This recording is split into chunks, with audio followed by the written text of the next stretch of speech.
Welcome to the show.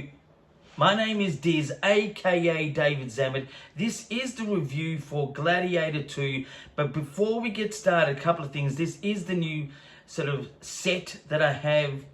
I do say that this is a weekly program, but you know, you can watch my other videos weekly, but it will just be time when it is, I think, important enough to sort of express some news. And there's some news obviously with a review and some Star Wars news later on and blah, blah, blah. But just to give you an idea of this collection I've got here, these are figures from the originals, prequels.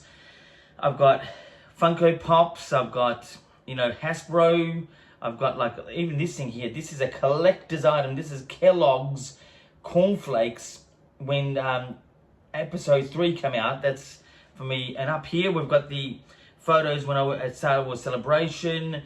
There's a signed poster up there, which I've had before anyway, with Mark Hamill from Last Jedi special poster that was released only at Star Wars Celebration in Orlando. But to give you an idea of the type of collection I've got, look at this. This is just one. This is Time magazine with Yoda on it in pristine condition. I'm big time. You know, I'm the Force always. Anyway, let's get on with the review. Now, the review, straight off the bat, it's a 7 out of 10 for Gladiator 2. Really good film. From start to finish, it was really good. A really good second part, even though it's 25 years or so after the first. Something like that. And without Russell Crowe in it, it's actually good. Where he's sort of partially, you know, flashbacks and stuff like that. It holds up. The story actually, the second part, I thought was going to have a lot of the same beats as the first. It does have similar, but it's not as repetitious as you would think. It actually is a good connecting story. I thought the outstanding acting was by Denzel Washington. And I thought the actual Gladiator 2, which is technically Russell Crowe's character, Maximus, which is his son, Lucius, that's the character's name. It's really his journey, and he did a good job. He was, you know, he was very, you know, had the look, had, you know, the acting ability. But the two areas that this film really lacks in, there was actually chunks of parts to this film that when the dialogue is said, it's actually said rather than felt or meant. It really just comes off like really bland at times. And that's from a lot of the actors. Some of the small parts and medium parts, even the big part from Lucius, I found it to be quite, you know, said rather than melodically, meaningfully said, you know, have you feel what was being in the script. It really was a bit distracting. I thought, is this how it's meant to be? If it's meant to be, then that's on par. But I found it to be not so meaningful, like especially in the first film, Gladiator 1, technically. But I think the whole you know, script being said, the lines were just not meaningful enough in chunks of parts, not throughout the whole film, in chunks of parts. The only one that stood up really 100% was Denzel Washington. His character was really good. And just to let you know, there is some spoilish type stuff in this review, so if you haven't seen it, just to let you know.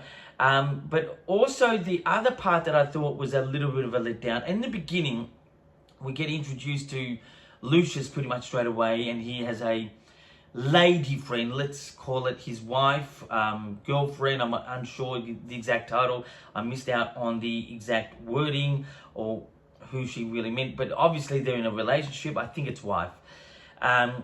The amount of time that person got before, unfortunately, something happens, which I won't give that away, was just too little time to invest in feeling passionate about like almost like revengeful feelings. It was just way too small. Films or stories often, I find, do this too quick at the start, where it needs to be a bit more, it needs to be carried through the whole film, and it needs to be also have a bit more airtime at the start. Now, I know that there's a certain amount of minutes and seconds that you must have in a certain type of film, but it was just too small. Like, there was not enough time to invest in this character who had an unfortunate beginning to this story when you sort of see it. But yeah, besides that, and the way that the dialogue was being said was by a number of the actors, and by a number, and I don't think it's the actors' issue. I think it was more how it was perceived, and I think that there was a bit of a letdown. This is a Ridley Scott film. Now, you know, trend is saying that he's not really had a great received film. This definitely is will be greatly received. I don't know how great.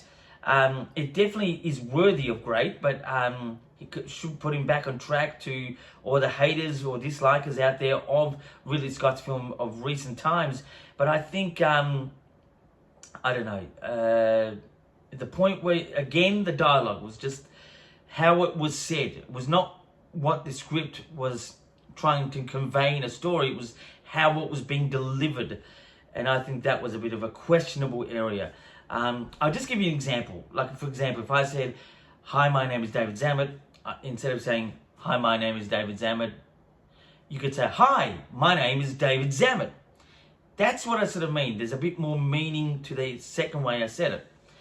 Anyway, so that really is the review. 7 out of 10. Definitely worthwhile seeing it in the cinema. Definitely worthwhile seeing the film generally, and it's good. Now, to Star Wars news. It's been a long, long time since I've spoken generally, but so it has been announced at this stage, and I say at this stage, that 10 and 11 and 12, which will be Rey the character, who we saw in the sequel trilogy by Disney, as everyone likes to refer it as, will be having, you know, a 10 and 11 and 12 parts. Now, I've seen online, there's already been a lot of discuss that who wants to see Rey, who wants to see this character, anyone from this sequel trilogy. I think it actually makes sense, because the people who love Rey are really the only Star Wars fans who will do anything and everything to go and see it. The story will drag in the rest. I think if this story, the trilogy, in a theory of mine, has Rey be questioned by the galaxy that she is a Palpatine and is a Skywalker that has caused a lot of carnage in the galaxy in the story so far. If that there psychologically is said through the 3 films, it will be great. Personally, I am not a Rey hater. I'm not a sequel hater.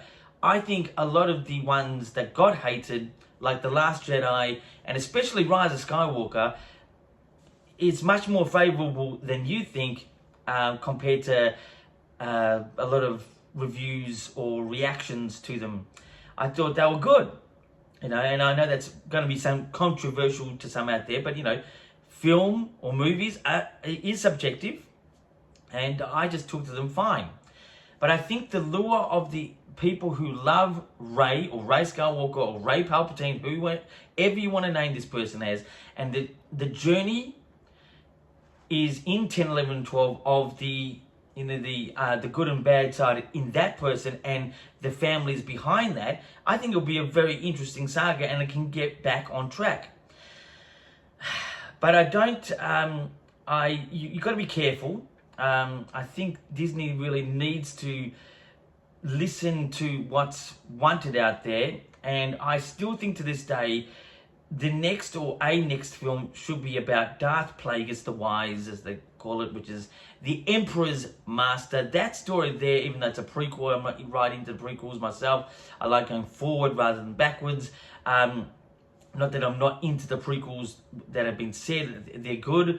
I just think going backwards is not how a story should go. It should go forward. But the Darth Plagueis film would be a great for myself and a big part of the Star Wars community. Anyway, so 10, 11, and 12 has been announced so far to this stage, and I say that because so many get mentioned and then so many get dropped or nothing is said. So let's wish that something happens.